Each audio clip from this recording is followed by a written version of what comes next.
Yeah, welcome to Dussé and Backwoods. Make some motherfucking noise. Yeah, let's clap it up, Yeah. I am your host, Tunde. Oh, you like that button? Yeah, that's just different. Yeah. I am your host, Tunde, a.k.a. TunGotJokes, a.k.a. Chocolate Papí, a.k.a. Chocolate Baba for all my Naija people, a.k.a. the Pinky Ring Player, a.k.a. the Long Dick Slayer, a.k.a. Mr. Fresh sometimes, but not all the time because then you'll speak too much. You know what I'm saying? My main man, DP, ain't here with me today, you know what I'm saying, but he'll be back next week. So I got my, you know what I'm saying, special substitute co-host, you know what I'm saying, Mr. Cameo himself. You know what I'm saying? That's my new name. That's your new name, Mr. Cameo. You know what I'm saying? One of LA's finest. You know what I'm saying? My nigga T-Reg. Let's make some noise for T-Reg. Yes, sir. You know what I'm saying? One of Dab's regulars. Absolutely. I'm always here, just not on camera. Yeah. You know what I'm saying? My nigga be behind the scenes, but you know what I'm saying? He always be holding us down. And then now we have a very special guest here today. You know what I'm saying?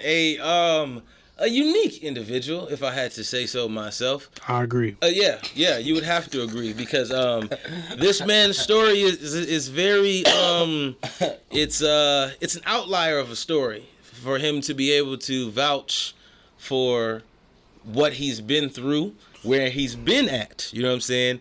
We have a poet, rapper, you know what I'm saying, music enthusiast. You know what I'm saying? I would even call you a music historian, like, cause you know a lot of musical facts, my brother. I will say that. The hood hopper. No, I'm just kidding. Nah, I'm just playing. Man. Technically, literally, and technically, Los Angeles' own and Chicago's own Gino Haze. Let's make some noise. First of all, let's zoom in on the shirt. Get the shirt first before you even say anything, because the shirt says a lot. That's powerful. That's powerful. It's powerful. We're gonna get into that debate in a minute too. But Gino, welcome. Welcome to Dussé and Backwoods. What is it, DAB? I'm on DAB. DAB, yes. Dussé and Backwoods. You rocking out with us on DAB right now. You know what I'm saying? How you feeling, man?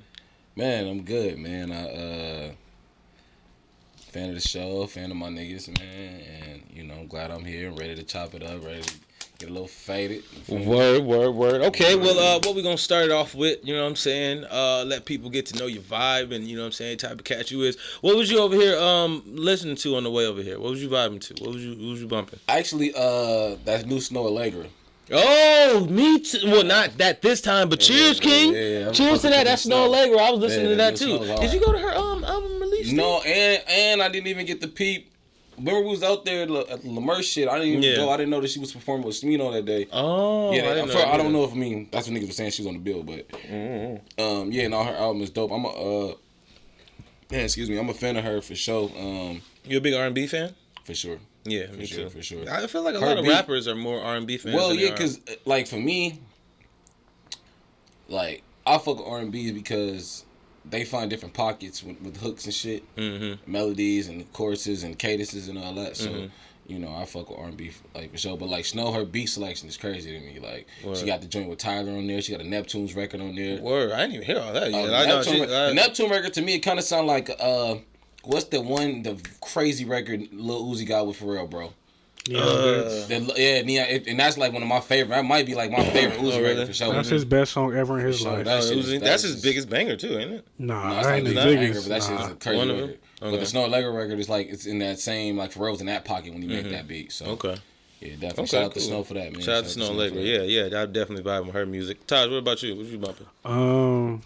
I was listening to my boy, the homie Cash. Some unreleased shit. Oh, Cash. Shout out to Cash. That's my nigga. Just signed to Atlantic, right? Yeah. I was playing we gotta get him on the show, man. Talk some shit with Cash. Yeah, I could try to set that up for sure. Y'all was playing bro shit though. Yeah, word. Okay, yeah. Cool. Got the exclusives. What you was listening to, Big Dog? What I was listening to, what was I? The irony of what we was talking about, where you was at yesterday, where you was supposed to be at yesterday. I didn't even get an invite. You know what I'm saying? Maybe this niggas just forgot. You know what I'm saying about your boy, but it's cool. Man. I know. You know what I'm saying. It's all love. Excuse me. You in the video? You good? You in the movie video? Yeah, I think I am. Probably was. It doesn't even matter. And I'm in all of them shits damn near anyway. But Blast and Bino shit. The six tape 2. Shout out to I was Boston literally Gino, vibing man. to that. I caught the first 3 songs before I got here. I fuck with this record called Program, and I fuck On with, the tape? fuck with Program, I fuck with Stressful. I actually listened to it last night after I left the event. I just went to the crib. I didn't even pop out. Yeah, I didn't get a chance to listen to the whole Program thing. and Stressful. Shout out to Blast. Shout out to Bino. You know what I'm saying? That 6 tape 2 is hard. For sure. Definitely Them what I've niggas heard. got the city on lock. Yeah, for sure.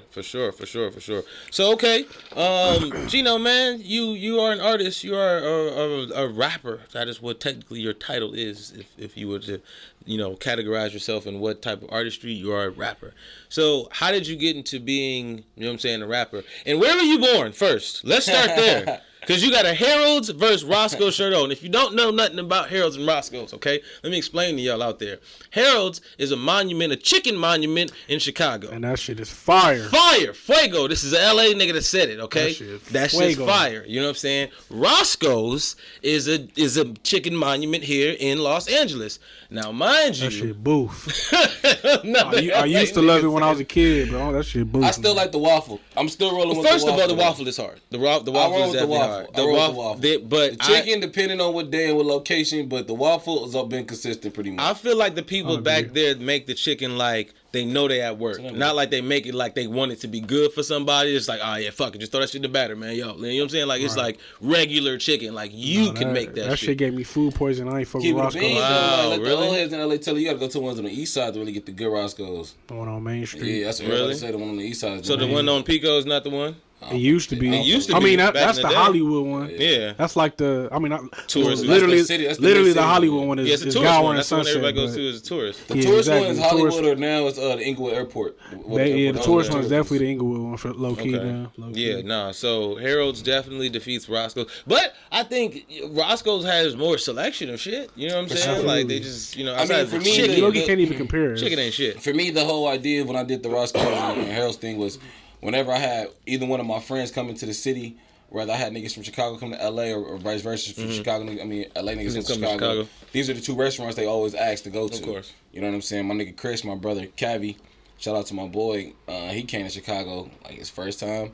We went to Harold's like that Friday. That nigga flight was like Sunday night, nigga Monday morning type shit. That nigga had to have Harold's before he left again. Oh yeah, Harold's You know what I'm busting. saying? When I get to Chicago, not to cut you off, when I went out there for my first and only time, I had Harold's twice within a matter of 5 hours. 5 hours, of course you did. Like no extras. Of course you did. Just, Of course he did. So Of it's like- course he did. But it's like even Of with course like he did. okay, my niggas from Chicago came to LA recently for one of my guys.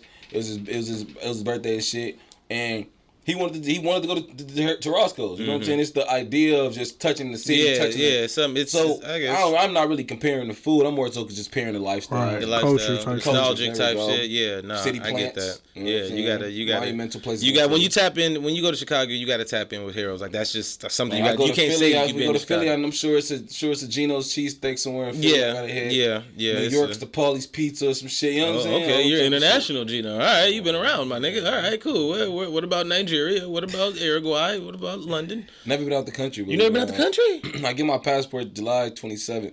Really? Wow, this nigga done been everywhere in the United States, but ain't been out the country. Okay, Never. cool. Me neither. So where were you born though? You know what I'm saying? Since we fact checking right now, because you split half and half. You one of them rare niggas that can say Right. I'm from Los Angeles and I'm from Chicago. Right, You know what I'm right. saying? So it's just like, how the fuck is that even possible? What Not happened everybody can do was- that. Let's hear it. Let's hear it. What happened Right. was this. All right, so my aunt my aunt from Southside Chicago. Where were you born?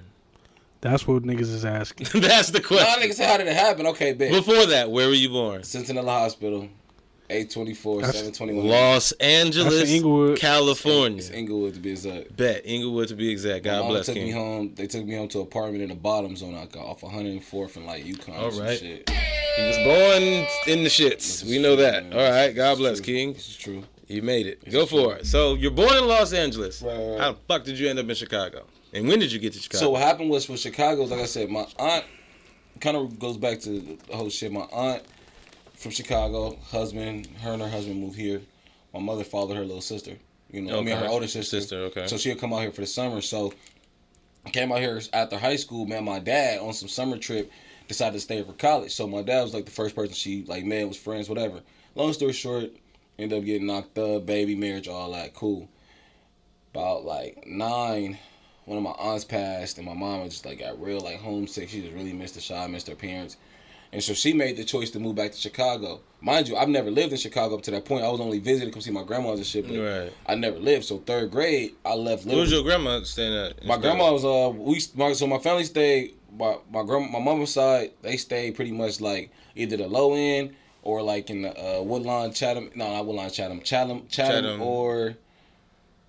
I'm trying to think. What was it? Grove Heights is what the neighborhood's called. My you know, Burnside, all that little pocket over there. Right. Like so.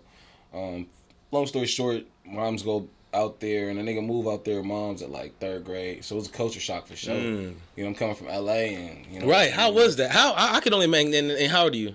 Right now, I'm 28. You're 28. So that'd be probably at least in the early 90s then, in the 3rd grade. So in the early 90s, No. You tripping early 2000s. Early 2000s. Yeah, excuse me. Early 2000s. Yeah, but even in the early 2000s, it's like in that era and that understanding of survival here in Los Angeles, how is that then transition to Chicago? Because that's a whole different type of survival there. Right. Especially to be growing up in the hood on the low end, like you said. Like Right. So you go there in 3rd grade, and then what? So I go to 3rd grade. Before my mom moved to the low end, I'll get to that later. But when I was actually moved to Chicago, like I said, I stayed between the Burnside, Chatham area in the 90s and the 100s. First place we moved to was like a 10203 South King Drive. Right over there, like going towards Gwendolyn Brooks. Okay. I went to school actually behind Gwendolyn Brooks for 2 years. But yeah, so for me, it was a different culture, man. Chicago kids a little more mean. You know what I'm saying? Keeping it you got roasted, huh? But nah, y'all LA niggas be roasting. Right, but like it's a motherfucker. Chicago kids, like LA kids, yeah, they roast, but it's like, you know, it's more sunny days in LA.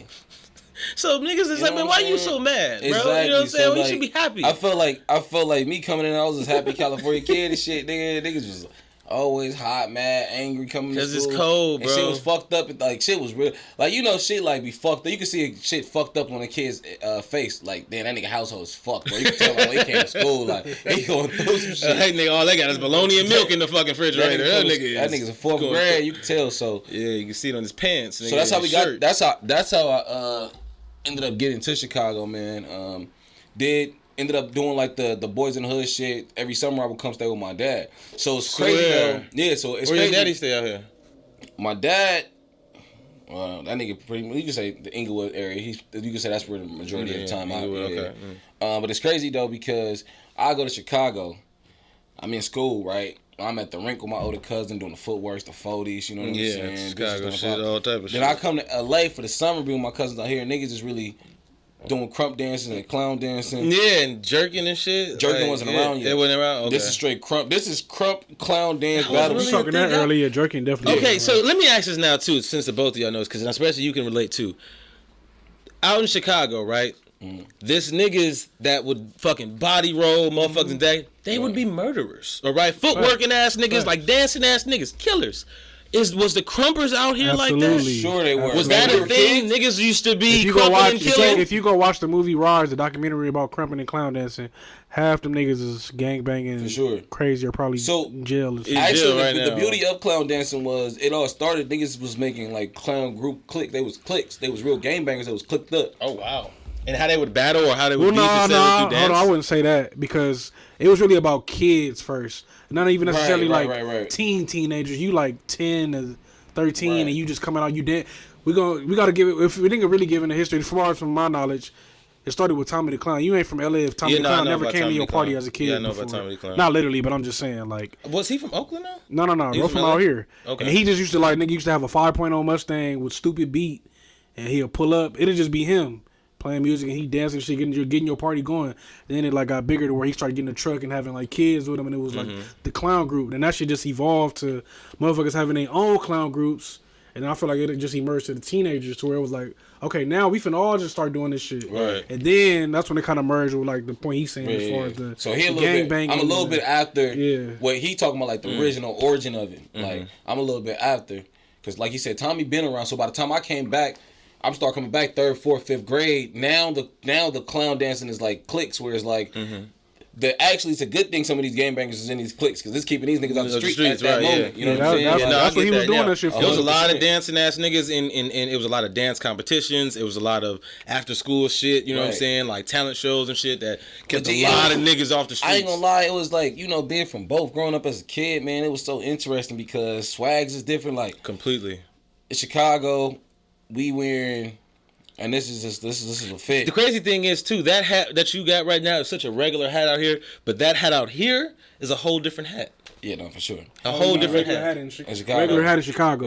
Yeah, that's like niggas wear that all day, every day because it's just a Sox hat. You know what I'm saying? Niggas wear socks, niggas wear Cubs. Trust me, bro. I got every hat, but I know when and where to wear them. But that's the thing that because you from here. Yeah, definitely. Yeah. But like, so I would go to Chicago, and the drip would be like.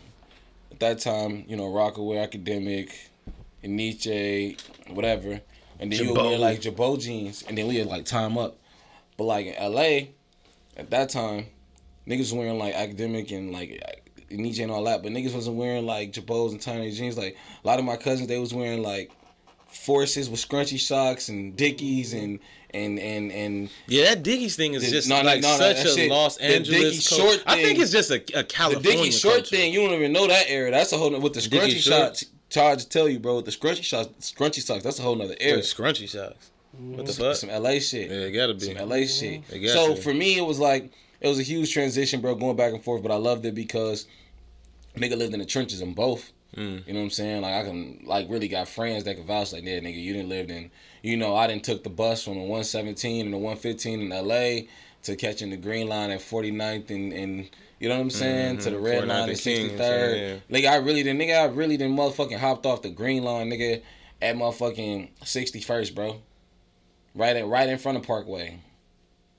You know what I'm saying? All right, you know what I'm saying? We ain't gonna. That nigga hit the button on you. We ain't gonna test your gangster card, that's for sure. You know what I'm saying? This nigga got landmarks. You know what I'm saying? He knows exactly where he's been and where he was at. Just saying. All right, so God bless. This nigga really from both. That shit is funny. It's really like, bro, you gotta understand the uniqueness of that because even still, to be myself, to be a nigga from Chicago, you know what I'm saying? And the crazy thing about, you know what I'm saying, our relationship is like I said, we both know. I know people that in Chicago that can vouch for me and can vouch for you, just as just the people who we are. Right. And then also the same thing here in Los Angeles. You know what I'm saying? Like real Los Angeles natives. So it's like, for that to be the case, it's like, for me personally, it's like, okay, well, I'm from one place. I'm from Chicago. But sometimes to be from another place and then come out to some other area and claim you're from a major place is like, some niggas a fact check, hold on now, bro. No, big you know what I'm saying? Bro, you know what I'm saying? Something like that.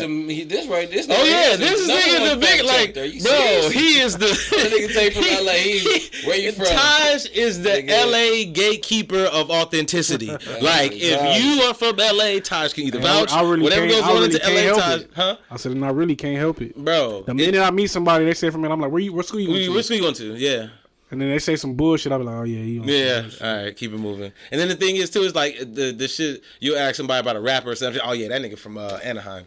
Or that nigga from don't worry about him, bro from Brentwood. Don't even worry about that. He can say a nigga say he from some city and then just let the city tell that nigga is not from that particular city he's from. That nigga's from this city and that city. Right, yeah, that shit gets. But trust me, bro, it be so many politics and from LA to Chicago, bro, I hear it. Bro, come on. And that's the crazy thing, because to know people from both major cities and to be in this city too, and to say that I can because people, and the thing is too, it's it's interesting for us to be just talking about it as, the dynamic of where everybody's from.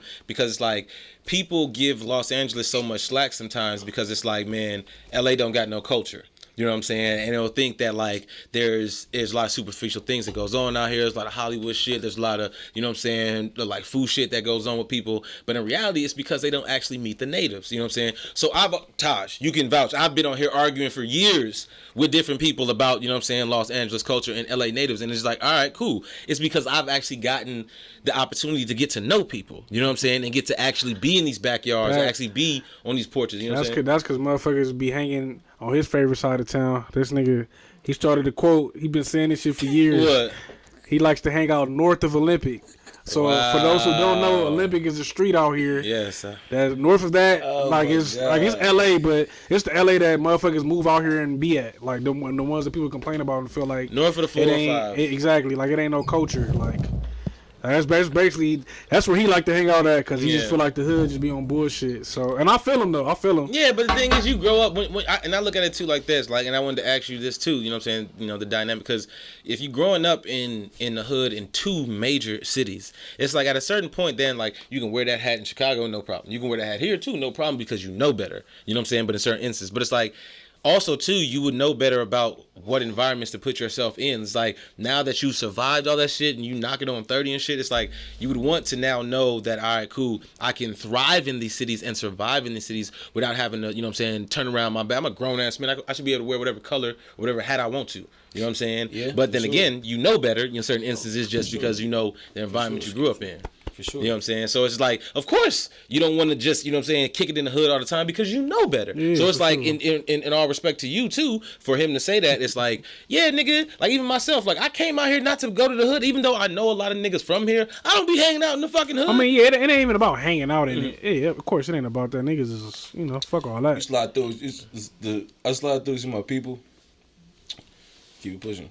I was just making a point of you saying, motherfuckers be coming out here and like, oh, LA is just Hollywood. Yeah, you know what I'm saying? That's for the people that be north of Olympus. And then too, like you gotta, and not to cut you off, T-Reg, but you gotta think too, like, and I didn't really realize that maybe you probably didn't either, T-Reg, till we got older. There's really 2 places here. There's Hollywood and there's LA. Yeah, I've realized that. I didn't realize that till I got older, because when I was young, I remember coming to Hollywood, but it wasn't until we got older that niggas start hanging out in Hollywood. You know what I'm saying? Like, really, the furthest we was going, really, unless we was going to, cause shit, the parties we went to, Taj, was like, we was rolling, if we had some shit in Beverly's, you know what I'm saying, Culver, Venice, Santa Monica, that's what us, we was, I mean, bro, I remember, and I'm saying this cause me and bro actually were friends in high school, like, so he could vouch.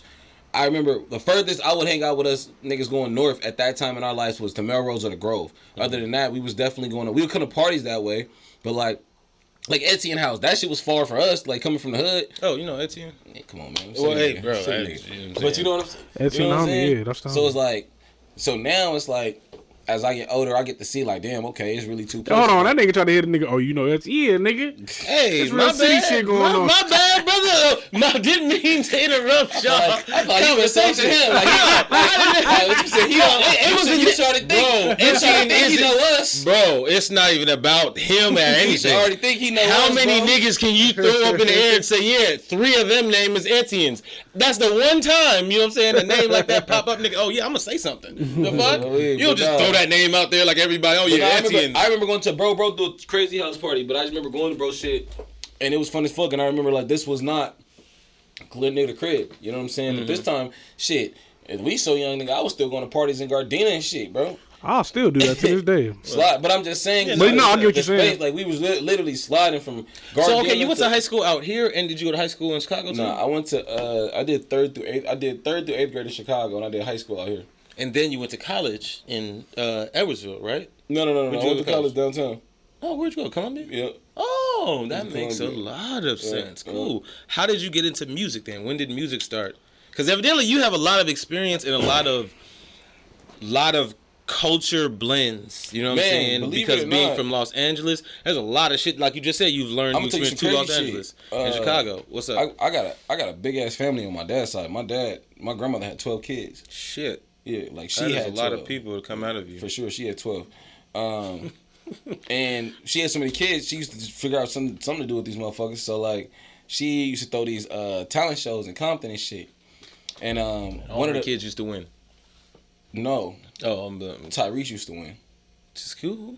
Tyrese used to win. Tyrese used to be at your grandmother talent shows. At Tyrese what age? He used to sing with my aunt. At what age?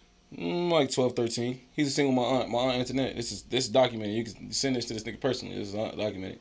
Shout out to Tyrese. And, so my uncle though that he met. So I had 2 uncles and I had 2 younger cousins, and they were in a rap group. So when I was a kid, I used to watch them all the time. They was like the first people, and they was like, you know, they didn't really like do too much, but they was performing at local talent shows and shit. And my dad, you know, just go. They was some of them were my grandma's shows. So of course my dad go support his mom's shows, and my grandma, she's like anybody in the neighborhood that wanted to perform, she'd let you perform. You know what I'm saying? As long as you wasn't scared, it wasn't about you being the best. Yeah, she wanted you doing some shit. So that was the first time. Then my uncle, one of my other uncles, that nigga was working for this radio station in Inglewood called KJLH. Okay. Okay, so at that time it was, if I'm not mistaken, I think it was owned by Stevie Wonder back then.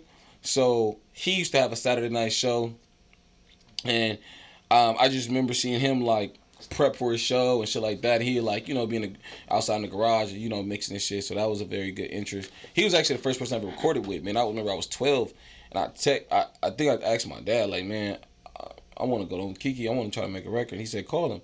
So I called my Uncle Kiki, man, and the first beat he pulled up with his old ass, he pulled up Rapper's Delight. And had me rap over Rapper's Delight. So when did you know you could rap? When did that start? Did you always rapping as a kid? When I was like 10, because one of my uncles that was in a rap group, named Khalil, this nigga music knowledge was, bro, he had every hip hop CD.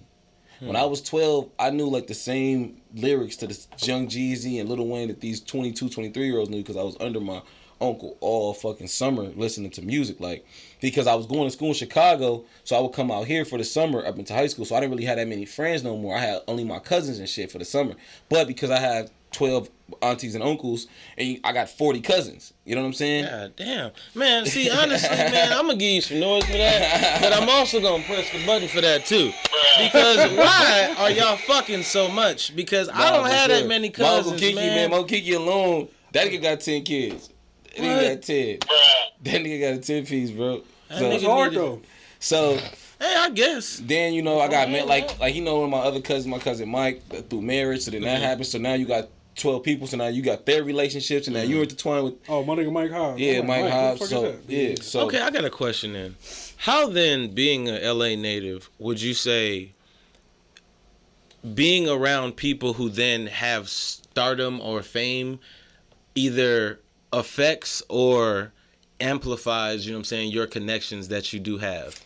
You know what I'm saying? Because, like, let's say you grew up with a nigga like a Casey Veggies, you know what I'm saying? You grew up with a nigga like a Blast. You grew up with a nigga like a Tyga, or, you know what I'm saying, whatever the case be. Tyler went to the same school. Tyler, Caitlin for real, like all of these guys, you know what I'm saying? Like, you grew up with these people, and it's like, because there's a lot of notoriety that comes from being somebody that's authentically from LA. Right. Because once you from here, y'all, and once you from here, what I've noticed from being an outsider and coming, once you're from here and you get notoriety from people who are not from here, the Los Angeles culture swarms you. They jump on you fast. And now you got connections, and you got shows to do for the rest of your life in California.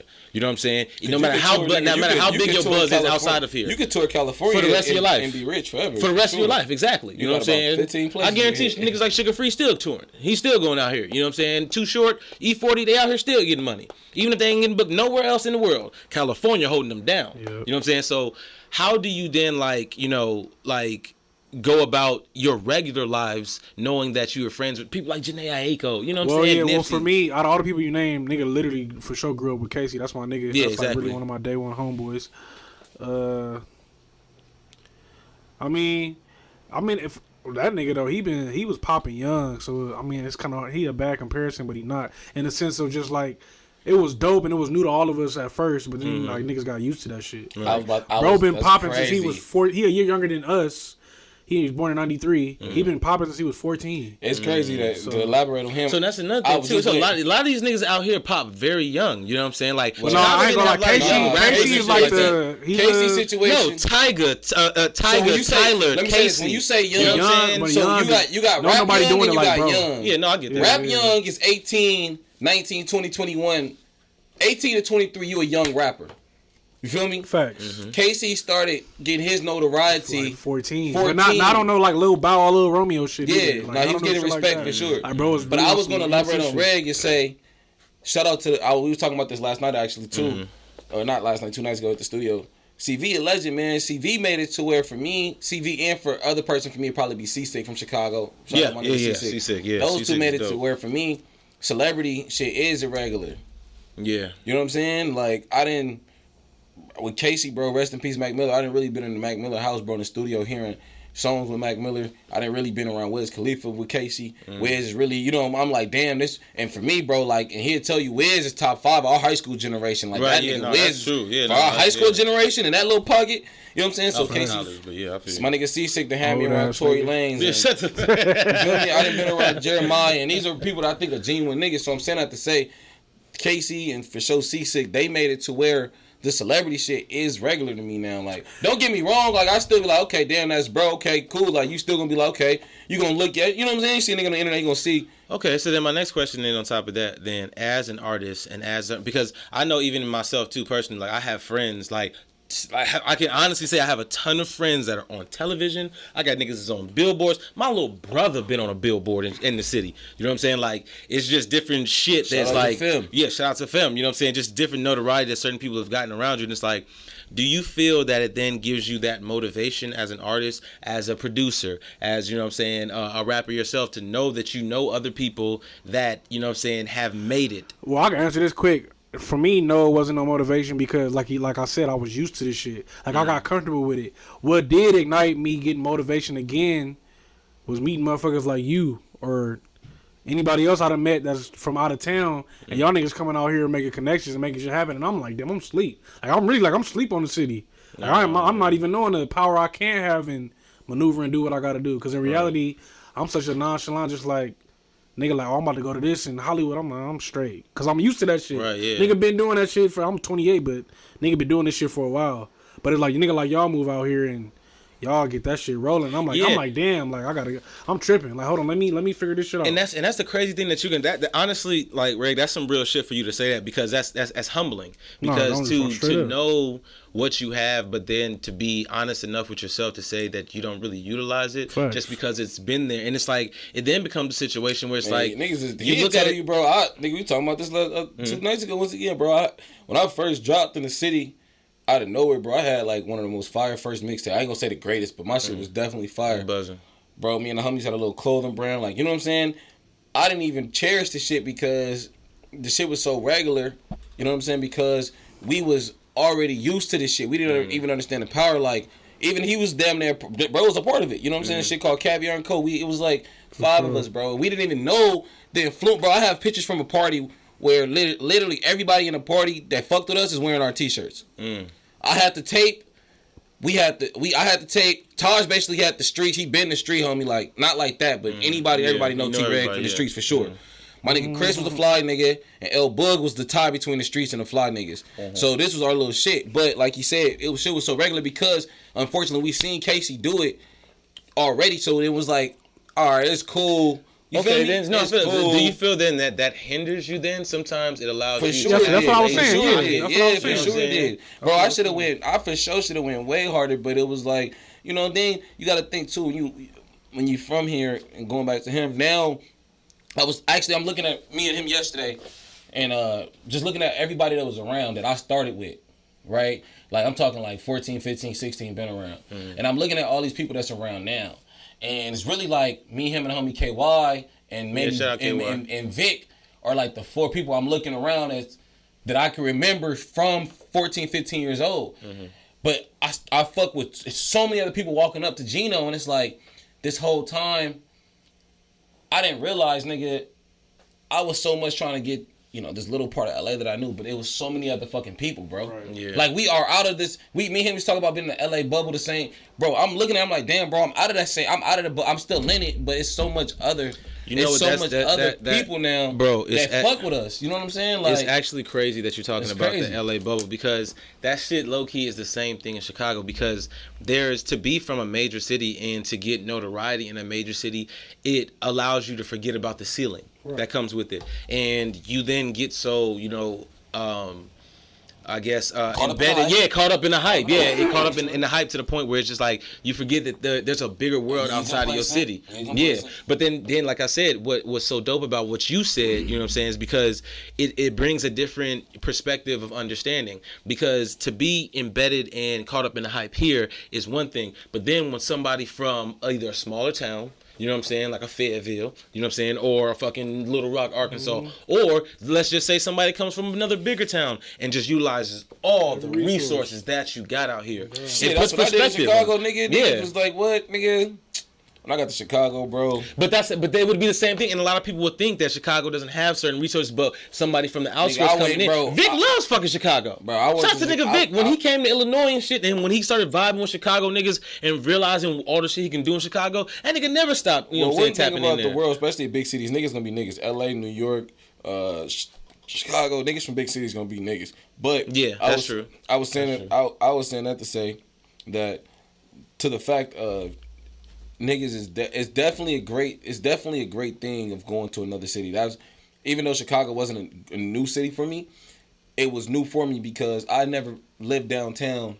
I never lived on the north side of Chicago. It was a whole. I'm tapping in a whole nother part. And believe it or not, I'm taking advantage. Like I'm looking at these niggas that's been knowing Seasick, and I'm like, bro, y'all niggas ain't trying to buy no beats from this nigga. This nigga's fire. This nigga's fire. Yeah. You know what I'm saying? Man. I'm just meeting bro, and I'm trying to be in bro. I'm trying to get in my bag with bro. You feel me? And I'm like you said, like I'm trying to take advantage. So it's definitely people that do that. Shout out to the niggas that do come to LA and take advantage. I got a lot of homies that come to LA. Shout out to the niggas take that advantage. Shout out my nigga Ozzy. It's one of my dogs taking advantage of the city, man. That nigga Ozzy tapped the fuck in. Bro, shout out to all niggas that are out here taking advantages because the understanding of opportunity isn't necessarily common sense. And a lot of people need to be more aware of the opportunity that they have and how they can utilize it based on the situation that they're in right now. Right. You know what I'm saying? Because people think they need money, people think they need, you know what I'm saying, a lifeline, people think they need a fucking helping hand, but in reality, they need to just use their common sense to utilize the opportunity that they have and the resources that are there at their disposal. You know what I'm saying? And I want to talk some more shit with you, you know what I'm saying? And that was a very dope topic. But we're going to take the smoke break and we're going to be right back. Let's do it. Yeah. This is the man behind Smoke Break. You know what I'm saying? Because let me tell you the story. Come with that idea. Yes, because let me tell you a story. We used to be able to smoke in the studio before, but we can't no more. You know what I'm saying? So he suggested that we should step up. This nigga, you know, it be niggas, man. You really was recording? We recording. Damn, that's crazy. This is called a smoke break. I'm trying to explain to them a smoke break. Nah, my bad, man. It's the verse battle going on, and he said style, so I put up my bad. Man, my bad. Anyway, my bad. Listen, so we stepping outside for the smoke break. You know what I'm saying? Instead of smoking inside, we're stepping outside and having a different conversation about the smoke, you know, with the smoke break, you know, because we can't smoke inside no more. But, you know, it's still all love. Because the thing is about this here smoke break is what I found out from the people is they really fucking with it, like this particular part. Everybody that watches it, you know what I'm saying, they fuck with this part. And I realized that it's crazy because, like, if you build it, they will come. Hoes will come. Now, hoes, he said. But I said it. He stands on it. If you build it, the hoes will come. But it's just like, I don't know, like, and then also, you know what also makes me think about a lot of shit, just the simplest shit, G? Niggas like Master P, Joe. This nigga always... Master P is probably one of the illest niggas, I think, you know what I'm saying, for the black, that's been delivered to the black community. Right? Because of his mindset. Okay, somebody just got to an accident. Somebody just got to an accident. I was sick. Hopefully they got insurance. I mean, I know talking about something else, but speaking of Master P, that's dope that he wanted the first. I think he is the first. He got his son that deal. Yeah, that $4 million. That $4 was $2 billion. $2 million. That's a beautiful tech thing. deal. Yeah, like it's like you want my shorty. shorty. But the thing is, how they going about it. How they going about it though is a whole different way. You know what I'm saying? Because like he's bringing tech to the colleges now. You know what I'm saying? He's bringing that awareness because he's like, I think he's like top 10, top 5 in the country or some shit like that in his position. So it's like he's bringing that awareness. Hershey Miller. I think it's like Hershey or Hershey. Hershey. Yeah. It's spelled HERCY. It's Percy. Cause Romeo Percy Jr. right? Yeah, now that's me trying to be no, Romeo's Romeo. Romeo. You get Percy Jr. You just making shit up. Your back to the camera, too. That nigga though, yeah, he not understanding what's going on. Evidently, this nigga's not getting it, even though the camera right there. Check this out, y'all. I want to say this for the smoke break, man. Life is good for a lot of niggas right there.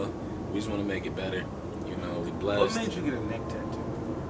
Man, I almost got one today. Listen, swear to God. Oh God, but I just got this little shit. Oh, I'm gonna get one though. Was it? What you get? I was trying to get my grandpa, but that's when I'm going back on Monday though. LA niggas love getting LA tatted on them. This is my second LA tattoo. Of course, he got 2 LA tats on him of the same thing. I got a neck tat. Look. I got a neck tat. Check this out. I got a neck tat because I personally felt like I'm gonna tap my neck up. Make sure I never gotta work I for swear nobody to God, else. I can't go corporate. I can't go corporate. I gotta make it. I have so many examples of LA niggas. I can play an LA nigga in a row now. Easy. How many tats you got? Tats? Look, you might as well get a neck tat too, nigga. Nah. What? You gonna get a good job? Nah. That don't even matter no more. That don't even matter. Hell yeah, nigga. I seen a fucking manager at I seen a manager at the post office, nigga, with his whole shit sprayed.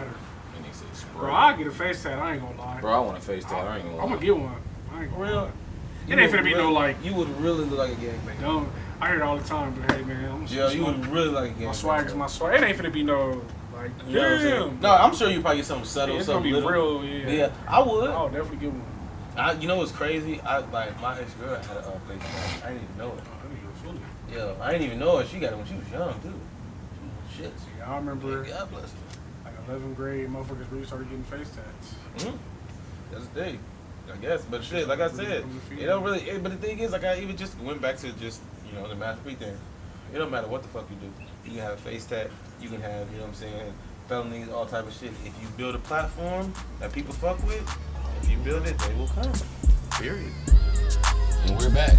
Alrighty, yeah. I need to take over your shit. Yeah, exactly. You know what I'm saying? My nigga, he the new host. You know what I'm saying? We gonna have to. You definitely have to have Gino come. You know what I'm saying? Again, come kick it with us. But we back from our smoke break, and we were just talking about some good shit, having some good banter. But I want to switch gears. I got an interesting question.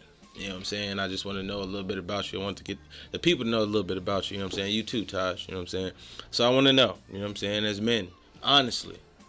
What's the farthest you've ever went to get some pussy? Like, what's the distance?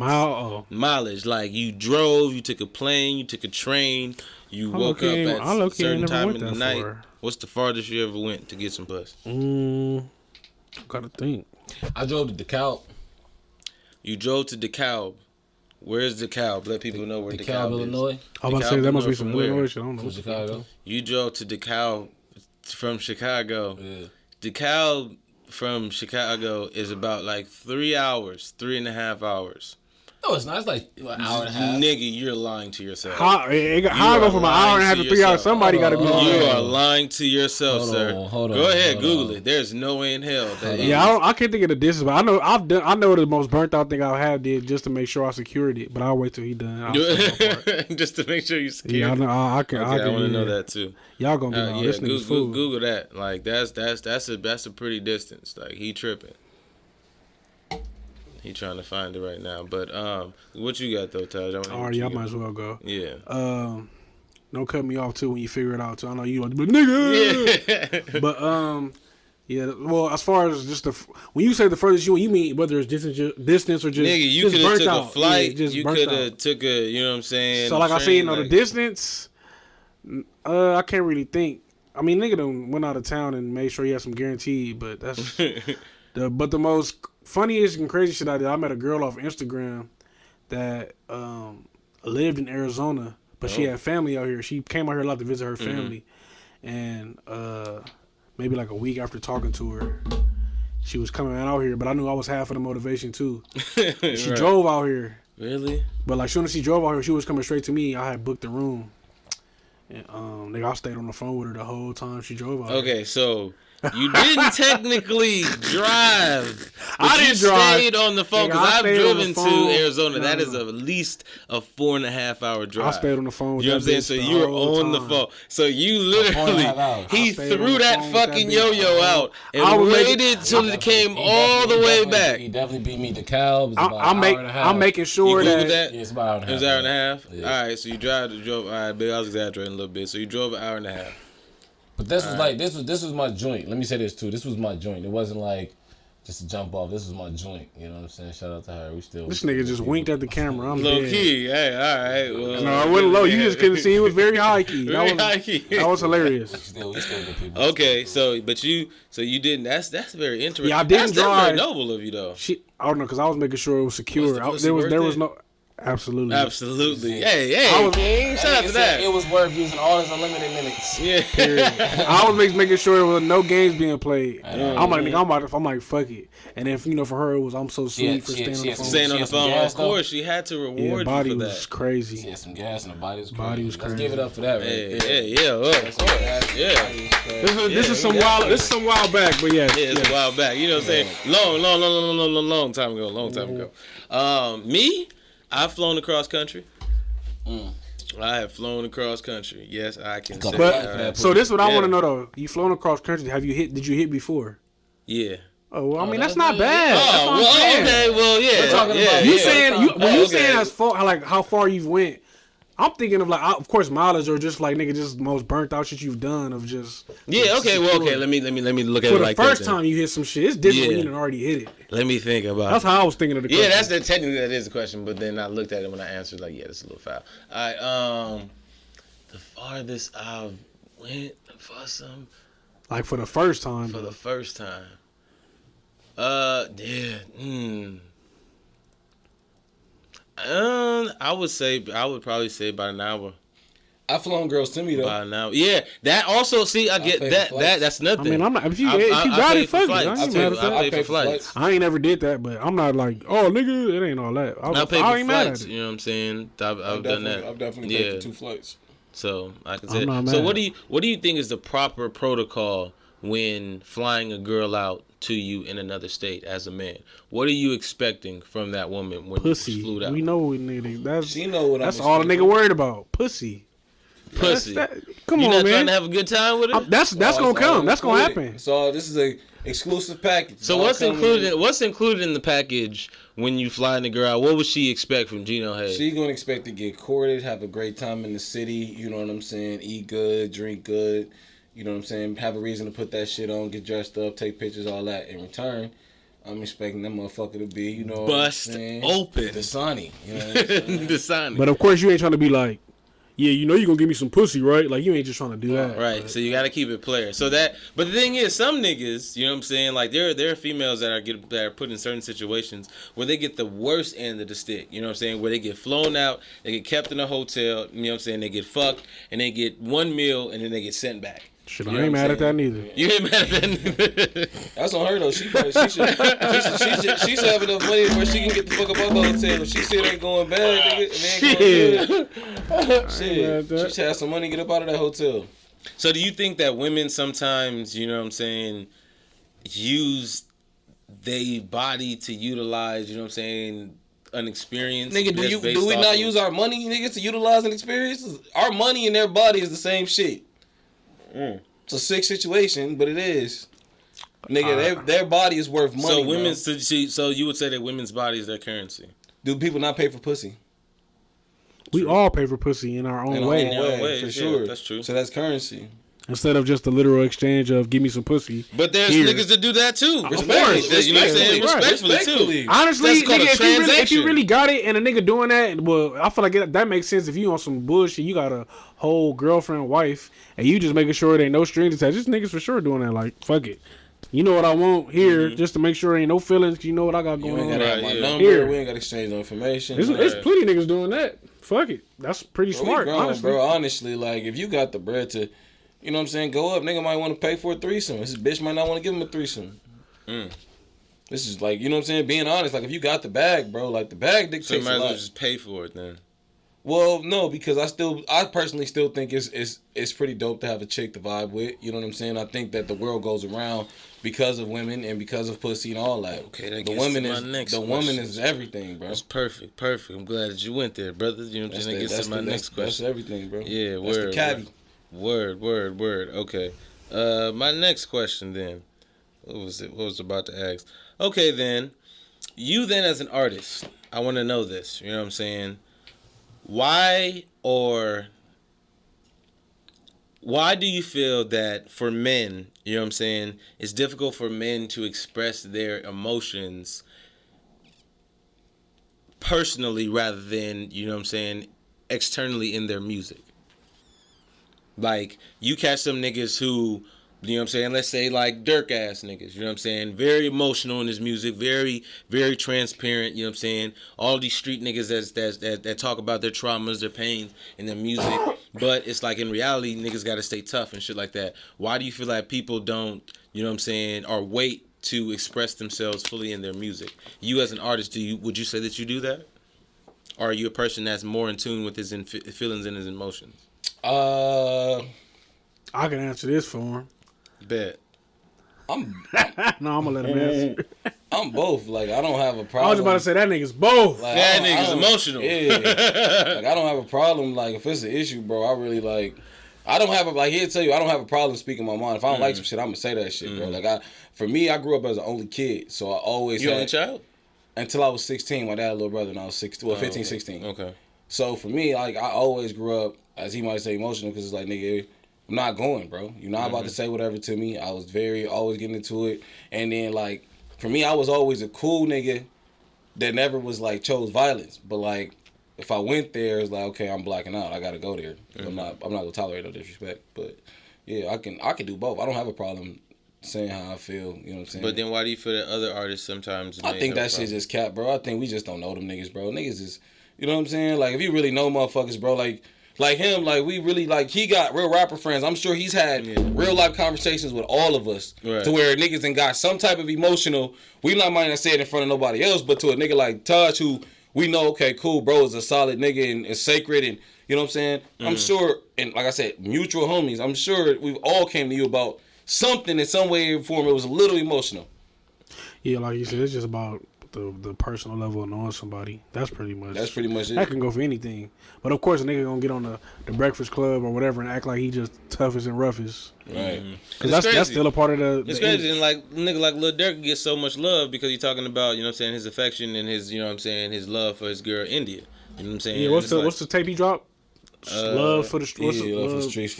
Love songs for the streets. Yeah, love songs for the streets. I mean, yeah, no, it's smart, bro. I mean, especially in our generation, like celebrity couples and I mean, it's always been a thing, but now with Instagram and you know that shit is a great marketing scheme, bro. Like you feel me? Like don't get me wrong, bro. When I get this bag, get this check, bro, I'm about to find one of these bitches in Hollywood. You feel me?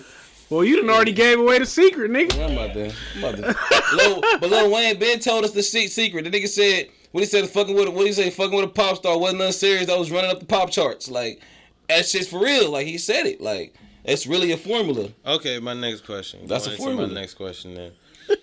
How do you deal with a woman who's not affectionate? How would you say that you as a man, or not even just a man, the man that you both individually are, how would you say that you would deal with a woman that's not affectionate? Man, I don't fuck with Aquarius bitches because they not affectionate. That should be pissing me off. So you big on zodiac signs and shit? For sure I am. Really? So if somebody what's your zodiac sign? Virgo. A Virgo. Okay, cool. I'm Sagittarius. 100. Respect. Right. Why are we friends? Why are we cool?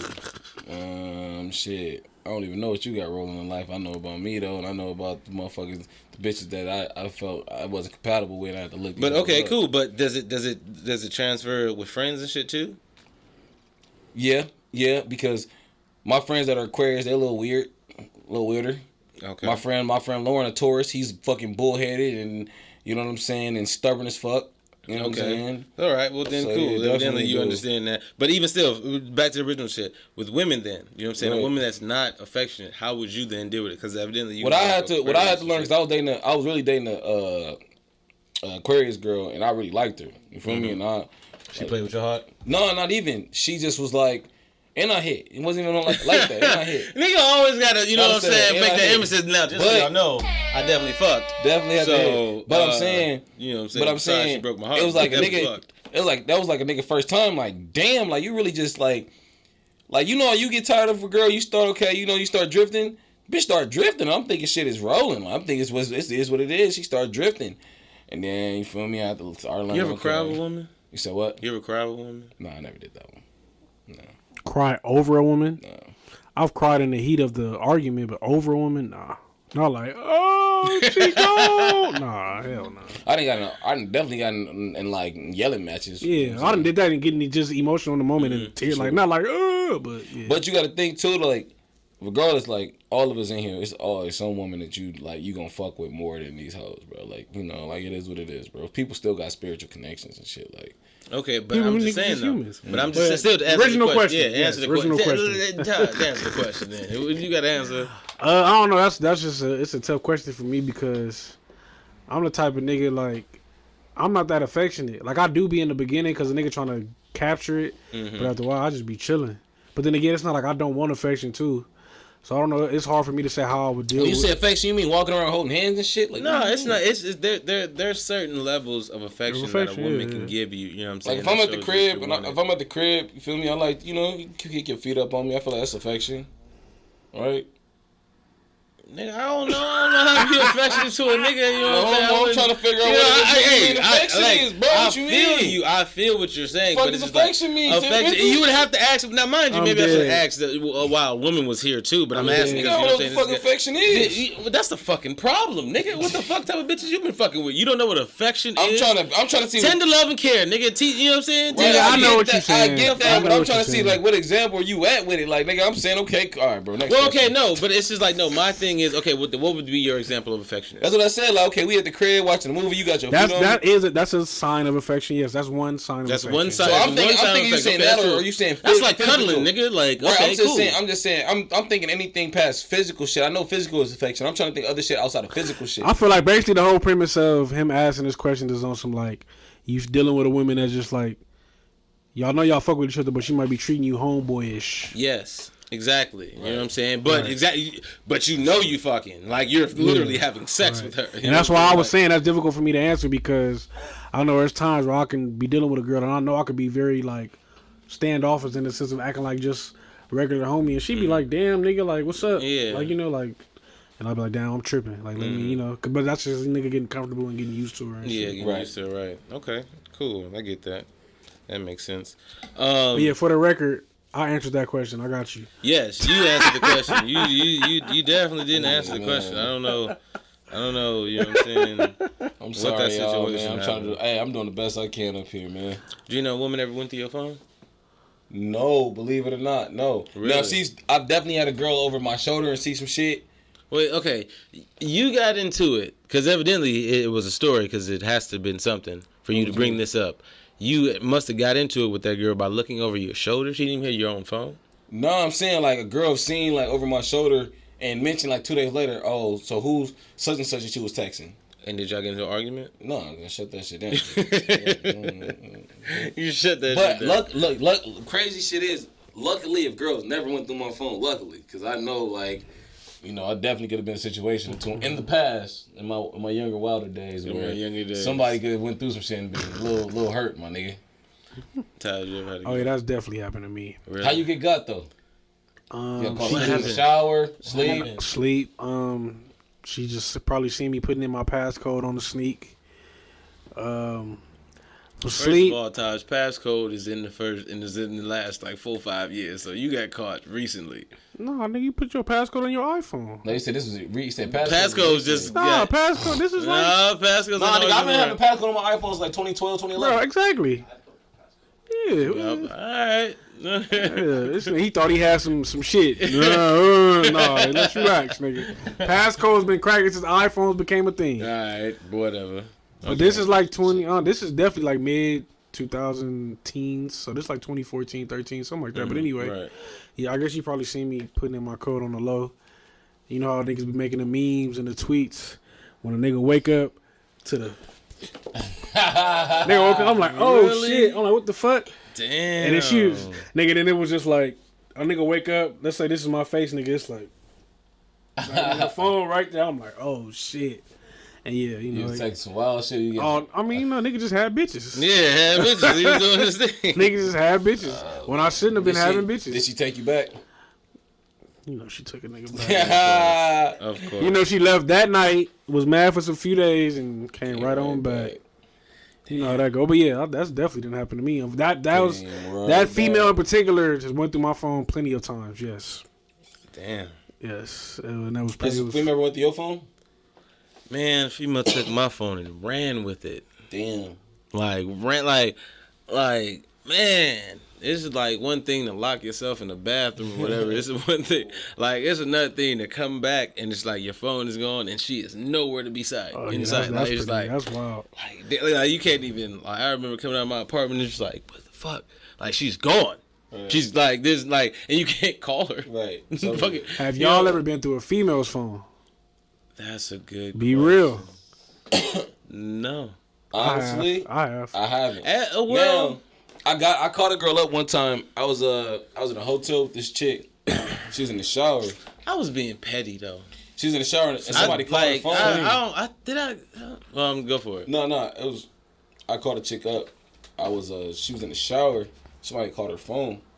And I don't know why. I was like, man, I want to play with it. And I was like, she came out of the shower. I was like, I'm about to get up out of here. She's like, what's your issue? I'm like, look at your phone. You know what my issue is. Mind you, I don't know who it was or anything. I was just going to try to, like, test the waters. Nigga, she actually buzzed. It was really a nigga. They called her. And she was like, no, it ain't like that. I'm like, no, it is like that. Like, long story short, came to find out it was a nigga that was calling her. You know what I'm saying? Mind you, I just fucked. She hopped in the shower and all that. I'm like, damn, like, you know what I'm saying? So, I never went through a girl phone, but I definitely played a mind trick on that. On like that, for sure. For sure. What the fuck? Damn. For sure. Cause he called, because it was back-to-back phone calls, and anybody calling you back-to-back is your family, bro. Yeah, or friend. Somebody that's gonna pop up. Yeah, that needs you. Know what I'm saying? Ain't like the bitch is serving kush. Like, who the fuck is calling you? Like, you out of town. You feel me? So I just put you together. The bitch is serving kush. Yeah. Oh my god. The girl I just said the story about definitely went through her phone for petty reasons and seen some shit I did not like. Really? Yeah, definitely. So I definitely went through her shit, and I was just like, damn, bitch. That's how you gonna do me, huh? You feel me? And you know, it's like what I did means nothing after you see what you see. It's like, nah, bitch, you got me fucked up. Yeah, but do you think the male ego can stand? Well, certain male egos can stand being looked as the nigga who's the not necessarily the goofy, you know what I'm saying, but the nigga who's like being played. But the thing is, women have game too, you know what I'm saying? So they'll still wanna, just like, they'll still want they niggas too on the side, you know what I'm saying? Like, they'll be mad as fuck if they side nigga, you know what I'm saying, get them, you know what I'm saying, they get caught up with them or whatever. So like, would you be mad if you knew like, all right, cool, well, all right, this bitch got me on the side, you know what I'm saying, and she got other niggas, or I found out that she had a husband or some shit, like, you didn't know? I for sure been a side nigga before. You been a side nigga before? Probably, yeah. To somebody that's married or somebody in a relationship? Engaged. Yeah. Have you ever been a side nigga, Ty? For sure. I have no problem with it. Really? As long as just let me know what's going on. I guess it's different. It's different for us because you can literally let us know what's going on. Yeah. And as long as we having our way, we ain't tripping. Exactly. Because I for sure was beating backs, and I'm like, shit. Yeah. As long as we can have our way, we ain't tripping. Is that all a nigga would need though, just to be able to fuck? Like, I mean, because nigga, that shit was cool. That bitch wanted the top. She wanted to give me the top and get fucked. I'm like, bitch, you're married. You're about to get married to this nigga. I'm not eating you out. Like, you feel me? Like, so I'm really getting exactly what I want. I just really want to fuck you. I'm not even kissing this bitch because I'm like, you going home kissing him. But he raw dogging. Really raw dog. Not her. Hey, not her. That's unfortunate, bro. Not her. No, and you know what I'm saying? Shout out to my people, man. Make sure y'all go get tested too. You know what I'm saying? Make sure I got tested for the second time. You know what I'm saying? In a year. Gotta get tested, man. That's a big thing that I'm on, man. I'm telling my homies to get tested. First of all, even before the test, because I got one more question, then we're gonna get up out of here. But before we even get to that, you have some music coming out. Yes, sir. We got some Shout out to the homie Joel. Joel Q, my guy. Joel Q, Chi-Town native. You know what I'm saying? You and him have something coming out this coming week. And what is that called? Man, the single's called Since We Been Honest. It's a summer record. Off my new project called... You ain't even gotta say that. Just say it's a record. Right. Alright, we're gonna leave it at that. That's what T-Rex said. Hey, man, this nigga needs a fucking publicist, man, or something. Yeah, don't say it's a summer. It's a record. Hey, shout out to T-Rex. It's a feel-good record. And for the manager, you know what I'm saying, interjection right there. You know what I'm saying? No, just on some real shit. It's a feel-good record. Hey, be on the lookout for that, because that's definitely coming, and you know what I'm saying, check that out. Man, featuring Joel Q, be on the way, all that. All right, so I got one last question for y'all. You know what I'm saying? Maybe we may get another question. But what's worse, okay? People who feel entitled to access to you, or people who are ungrateful to they have access? The second one. Why? Because I feel like a lot of people might not appreciate the little shit you do for them. Like, I be feeling like people will praise another motherfucker that don't do X, Y, and Z, but not give you the credit or due diligence that you deserve from just being a solid person to them. Mm-hmm. When I mean a solid person, I mean like little shit, like you in the jam, you need $2. You in the jam, you need a ride. You know what I'm saying? You in the jam, your son, you know what I'm saying? Little shit like that. Like, I look at that as the smaller shit sometimes be even more important than the bigger shit, because you got to get through a lot of small shit to even get to the big shit. You know what I'm saying? So I definitely, for me, I say it's the second one, bro. I think it's people that are ungrateful for the shit that you actually do for them, for sure. Cool. How about you? That's a tough one. Let me ask you again, just so you know. Yeah. People who feel entitled to access to you, or people who are ungrateful they have access? I was going with the first one until my boy just really broke it down. But now I'm like, I don't know. Because I low-key still might go with the first one, though. But I definitely agree with what bro said. But people that feel entitled to the access of me, it's just like, bruh, like, you know, like, get your bars up. Like, it ain't all that for you to just think that you can come to me for whatever you think you can come to with no fee. That's how I'm looking at it. He's different. I'm a rapper. Bro has his own studio. I'm an engineer and producer. So he got 3 jobs. Bro owns a studio as an engineer and producer. So that means bro got 3 avenues to make money in just one small space. You know what I'm saying? So your shit definitely that's different. how I'm looking at it. Because motherfuckers definitely hit me up all the time about what I'm supposed to do or what I can do for them, and they're offering nothing. Like, you know, there's no green being added to this conversation. So you feel that sometimes the access that people have to you based off of the relationship that you have with them sometimes is compromised due by them feeling ungrateful? Yeah, I'm ungrateful about the talent I possess. I possess a talent. I can say that. I'm a humble nigga, but I know I possess a talent, and that's why you want to fuck with me. So understand that. Like, you know, this talent comes with money. I didn't learn this or practice this to. So in the same sense, just to play devil's advocate, then because of what you're saying, this talent comes with money, and you know what I'm saying, you earn this and all these things too. The same thing would be asked too is about what is worse as far as the people who feel entitled to the access to you. That more so can go to the positions of family and friends, where it's like, all right, cool, T-Reg, you are that nigga. You're the next hit boy. You're the next, you know what I'm saying, DJ Mustard or whatever the fuck the case. And you that nigga. But I've known you since we was in 3rd grade, nigga. I helped you win that one fight. You remember that one time? You know what I'm saying? I did give you my Snicker bar one day when you said you was hungry. We did used to play ball and I took that charge for you. You know what I'm saying? You remember that? And I rember when you didn't even have no hair, nigga. Now you got hair and you think you different. Now you got placements with Blast. Now you got, you know what I'm saying, you fucking know Don Kennedy, and now you think you different. You know what I'm saying? But in reality, it's like, nigga, you didn't help me make these beats. Right. You know what I'm saying? I know we know each other. Like, I know you my mans and shit like that. We sandbox niggas, but you know, it's because. But the thing is, if now the same way that you would feel this way about the, you know, people feeling ungrateful about, you know what I'm saying, your talent, it's like these people that who are close to you, that talent that you now possess, that you now harnessed and crafted and made, you know what I'm saying, your own, these people feel entitled to it because it's like, well, I helped you stay alive. Right. I helped you know. But then you definitely right. But you know what I'm saying? So now it's I'm just such the type of nigga that I am. Based off what I said, I'm just asking, what do you think? Yeah, I'm such the type of nigga that the way I am, that shit ain't even gonna fly with me. Like a nigga coming to me saying that, that's not gonna fly with me. Nigga, he know. He'll come like, yeah, bro, I had to pull some T-Reg shit today. Like, that's not, that type of shit ain't even gonna fly with me. That shit funny, bro. Really got a saying you had to pull some T-Reg shit. Nah, like that's not. But you right though. Like for the average Joe, that definitely niggas will be like, damn. Niggas gotta stay loyal to the hood. Motherfuckers gotta stay loyal to they niggas that they, you know what I'm saying. I done did it before. That's my nigga. I done for sure try to squeeze a free hour about a bro before. You feel me? I ain't gonna lie. It's not happening. And now granted. Yeah, you know, you have a relationship. This is the homie. Yeah, so, that's a relationship. But sometimes it's just like, oh yeah, fuck it, let's go. I mean, and that's what you're saying, niggas. That's like your homie, whatever. Granted, like, you know how I'm feeling. Like, well, fuck it, let's do it. But it just depends on how you approach it. But it's also a thing of respect too, because like from one, I this been my nigga. Like, you know what I'm saying. But from the same token, oh shit. In the same token, my bad. Yeah, you good. Oh wait.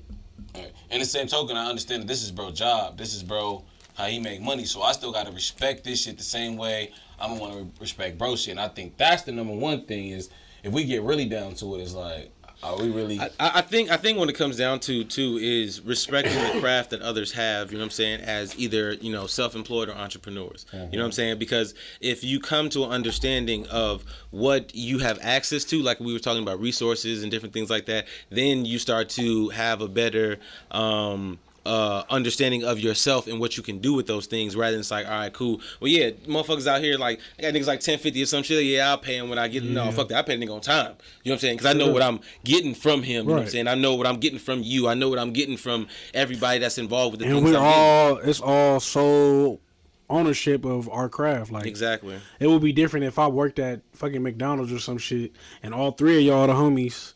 And y'all come in like, bro, let me get some free fries real quick. Nigga, I'm like, oh yeah, fuck it. Of course. Nigga, this ain't, ain't got shit to do with me. Yeah, for sure. Yeah. See, now that's different. Yeah, but then again, though, that also comes into that also comes into play too, where you kind of have to look at it too. It's like somebody could then be ungrateful. It's like, all right, cool.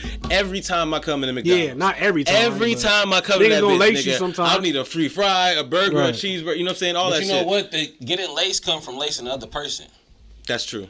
That's the main thing. Is like, okay, he owns a studio and all this shit. So by lacing him is throwing him tips, throwing him extra clients. You know what I'm saying? Right. Throwing him little shit like that to where it's money keep flowing in bro way. So that's gonna make bro, as they say, it's called the barter system. Exactly. You scratch my back, I scratch yours. Great example. Me and my boy 1050. We got a great relationship. If it's something I need, I'm always down to pay bro. But I know he gonna show me love sometime, and we gonna figure it out because at the same time, anybody I meet, bro, somebody, anybody that shoot videos, oh man, go to the homie 1050 page. Likewise. Spell it out. Spell out 1050. Like go booker bro. Yeah, I done seen plenty dudes bro way, and vice versa. I know if somebody needs some beats or something like, bro, I told Wooty Hoop about you and da. So that's what it's all about.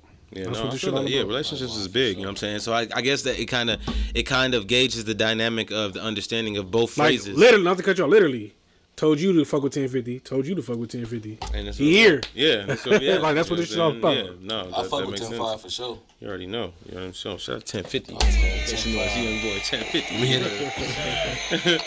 He hit him with the bruh. I guess that's a good bruh. That's a good bruh. You know what I'm saying? That's a bruh. You know. So okay, man. That's been a great episode. You know what I'm saying? I got one more question, man. Oh, you got a question? What's up, G? I want to hear what you got to say. I got a question for y'all, man. What's up? This is pretty much going into the third quarter of 2021. Yes. How do you guys feel about the progression? What do you guys think that, in these last 4-5 months of going forward to 2022, what do you guys think y'all can improve on? My biggest thing that I am literally knowing that has been my biggest downfall in life, and I can be honest about it, is consistency. I have to be consistent with the things that I produce, the things that I say that I'm going to do, and consistent with, the ideas that I have in executing them. Because I feel like that's the thing that's going to take me to the next level. If I give myself a fair shot, or to give myself a fair shot, I have to be consistent. Right. And that's to everybody out there, you know what I'm saying, going forward, just listening to this. Like, my biggest advice to you is, one, be patient. And if you've always been patient, is to continue to be consistent. Because by being consistent, your patience and consistency will turn into success. Well, honey, I think mine is what I can work on is first, how you feel about your progress, then what you can work on. I really came into this year really feeling like, nigga, this about to be my year, just in the sense of just turning my shit up. And in the sense I have, but then I kind of feel like I haven't, because I haven't been as creative in beat making like I was just prior to, period. Like, I used to make beats every day, and I do not do that anymore. I really I kind of fell off, but not even in the sense like I'm over it. That's definitely not the case. But I just got so much shit going on. I just now need to learn that balance of balance what I'm doing, but still being able to be creative. Because in the past month or two, I just been kind of chilling, because I just been on go 24/7 for real. Literally, as soon as I get up, I really got shit to do now. That shit is crazy. I'm in this position, and I haven't found that balance of being creative and getting to the money and working. So that's what I got to work. I'm proud of that progress of getting there and being busy. Yeah, it's a good problem to have. I'm proud of being busy, because that's what I wanted. But now I got to work on the progress of finding that balance of getting my creativity, that feeling back of being creative while still being busy. Word. How about you? My progress this year, I took an L at the top of the year. It was a setback for sure. But with that setback, what I did was I worked on my new project and put that together. It came out pretty good. It's done now for the most part. On the progress side, also, I developed a new talent that I didn't know I have, and that's songwriting for others. Nice. You know what I'm saying? Oh, that's where the bag is at. Right. So I got a couple joints coming out on some cool humble. So yeah, I would say my biggest downfall was, I took my L, at the top of this year, on me. It was my mistake, and that set me back. Especially I just dropped the Gino Haze EP. Make sure y'all get that if y'all haven't had it or haven't got it. But nigga, it set me back for like 3 months. But in that 3 months, I was like, you know what? Fuck it. Let me lock in, and instead of looking at it as an L, let me look at this as, okay, now I got time to get back. Let me create again, because I know I got to come back. You know what I'm saying? So that's, I think, my progression. I think the biggest thing I learned this year was not about the downfall. It's about the bounce back. For sure. Yeah, minor setback for a major comeback. You feel me? You know what I'm saying? So Chicago to LA. Yeah, you already know. You know what I'm saying? Chicago's on, LA's on. Since we being honest, the July hybrid. 19th, You know what I'm saying? You know what I'm saying? Video dropping soon, directed by 10 motherfucking 50, 10 5 Yes, the guy. sir. Yes, sir. Yo, that's Hold on. dope. This is such a family thing. Matter of fact, song engineered and mixed and mastered and all that by T-Reggie. I was just about to say, it was all, yo, let's make some noise for that, man. It was all in-house. You know what I'm saying? Shot by 1050. My last two projects has been damn near, I mean, you could damn near say executive produced, because every time I do a song, I'm asking for the nigga opinion if it's hot or not. So you could damn near say executive produced by T-Reg as well, because I really don't you be recording it here. Go ahead and put that on the bottom of the cover. Executive produced by T-Reg. Yeah, go ahead so you can get that credit there. Get my bars up. Exactly Mixed and mastered by T-Reg at T-Reg Studio. Right. That nigga's an in-house entrepreneur, nigga. Exactly. It's all in-house, you know what I'm saying? That's the dope thing about it. And I got a new joint, my nigga Sean F. I'm gonna do a video for, produced by T-Reg in a minute. Oh shit, I'm out here. Yeah, and he got a movie coming out, and he got a clothing line coming out, and he got a cologne coming out. And he's gonna be in this new motion picture. I'm about to get a new puppy branded by T-Reg. Puppy exactly. He got a new cereal out. You know what I'm saying? Nigga T-Reg flakes. T-Reg Gator Flakes, nigga. God damn. This nigga was promoting everything. Shout out to T-Reg. Shout out Josh Reg too. Yeah. 100. Yeah, shout out my business partner. That's my boy. Yes, sir. Yes, sir. So that's been a very interesting and he's been that Dussé then kicked in a little bit. We ain't got to the last of that bottle now. He just start yelling out shit like it's like we in the building. It's like nigga, we been in the building. Okay, that's been July 19th. That's been this edition of Dussé and Backwoods, man. I want to thank my special co-host. You know what I'm saying? My nigga T-Reg. Yes, let them know where they can follow you at. You know what I'm saying? Yes, sir. T-Reg, Instagram T_REG T.REG, Twitter TDOTREG with dot spelled out TDOTREG. That's me. Yes, sir, my man T-Reg. You know what I'm saying? Make sure get in the mic, dog. Get in the mic, dog. Get in the mic, dog. See, that's what happened. This nigga faded now. Get in the mic, dog. Let them know they can follow you at. Find me Gino Haze at everything Haze. The Heroes versus Roscoe Tees will be out soon. Nice. Literally, we're getting all this shit manufactured. I'm gonna do the whole state to state collection with like the whole California, LA to Chicago theme. Be on the lookout for it, man. New project coming and all that, man. For sure. Yes. Thank you too for having me too, man. This shit was amazing. Definitely can't wait to come back. Thank you. We'll definitely be having young Gino. He got his composure back in a little bit. Hey, listen. Yeah. Hey, we appreciate Gino for coming. You know what I'm saying? Appreciate T-Reg for stepping up and being the co-host. I've been your host, Tunde, aka TunGotJokes. You can follow me on all of my social media platforms. What's that shit you said Dark Poppy earlier. What you say your name was? Chocolate Papí. You know what I'm saying? Yeah, that's for me. You know what I'm saying? But anyway, you can follow me on all of my social media platforms at TunGotJokes. That's TUNGOTJOKES. If you think our show is dope, if you think our show is dumb, we don't get no fuck. We did it the DAB way. So catch us next time for another edition of Dussé and Backwoods. We'll catch y'all later. Make sure you subscribe. Yeah. What he said.